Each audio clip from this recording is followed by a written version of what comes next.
മഹർവാസിന്റെ മുമ്പിൽ നിന്നിട്ട് വിറയ്ക്കുകയാണ്. കാരണം പെർഫോം ചെയ്യാണ്ട് വേറെ നിവർത്തിയില്ല അല്ലു അർജുനൊക്കെ.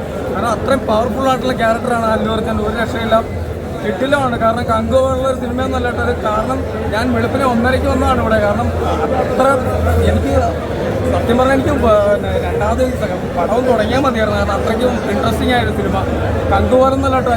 ഇത് ഹെവി പടമാണ്, ഒരു രക്ഷയില്ല. ഇത് super hit block buster cinema ആയിരിക്കും, ഒരു രക്ഷയില്ല. അടിപൊളി സിനിമ, ഒരു രക്ഷയില്ല. ഇന്റർനാഷണൽ ലെവലിൽ പാൻ ഇന്ത്യൻ സിനിമ എന്ന് പറയാം. കാരണം ഫഹദ് ഫാസിലാണ് ഇതിനകത്ത് മികച്ചിരിക്കുന്നത്. കാരണം അദ്ദേഹത്തിന്റെ പെർഫോമൻസ് നമുക്ക് പറയാൻ പറ്റില്ല. കാരണം തകർക്കാണ്, ഒരു രക്ഷയില്ല. കിട്ടില്ല അടിപൊളി.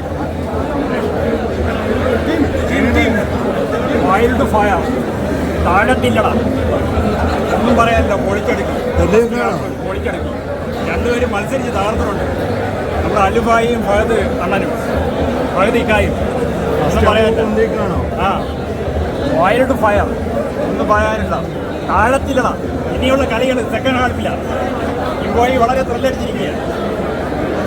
എന്തൊക്കെ ചെയ്യണമെന്ന് അറിയാൻ വയ്യ കേട്ടോ. വെളി ഇറങ്ങുമ്പോൾ ഇനി അടുത്തൊരു അയക്കും, അത് നമുക്ക് ഇറക്കാം. ഒരു സാധനമുണ്ട് കയ്യിൽ. ഓക്കെ, എങ്ങനെയുണ്ട്?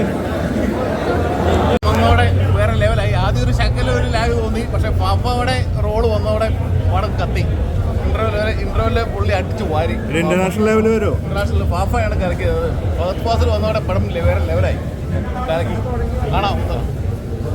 ജനയിച്ച് പറഞ്ഞതാണ്. മറ്റേ സൂര്യയുടെ പടം പോലെ അല്ല, ഇപ്പൊ മാസം അത് ലെവല് വേറെ. ഇനിയിപ്പോ ലാസ്റ്റ് ഇതുപോലെ തന്നെ പടം ആയാൽ ഇപ്രാവശ്യം ക്രിസ്മസ് അടിച്ചു തകർക്കും. അത് വേറെ സംശയം.